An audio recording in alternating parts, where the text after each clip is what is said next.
Bonjour, nous sommes ravis de vous retrouver aujourd'hui.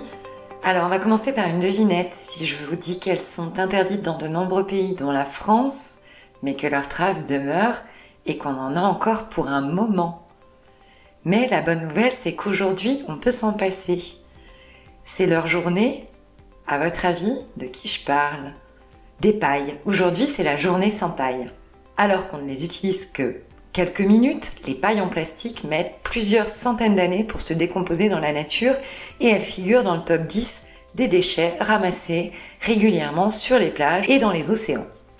Ingurgitées par les animaux marins à qui elles peuvent provoquer des lésions parfois irréparables ou encore en se dégradant en microplastiques dans nos océans et libérant au passage des produits chimiques toxiques pour les écosystèmes marins, notamment, leur utilisation va laisser des traces pendant plusieurs décennies. La paille plastique a fait son apparition après-guerre et son utilisation s'est généralisée avec l'essor du plastique dans les années 60, mais on va voir que finalement, on avait déjà inventé d'autres solutions bien avant notre ère. D'ailleurs, la plus ancienne paille découverte par des archéologues remonte aux Sumériens, considérés comme la première civilisation de l'histoire de l'humanité, au 5e millénaire avant notre ère. L'objet précieux, un tube en or orné de lapis-lazuli, a été découvert dans une tombe en Mésopotamie.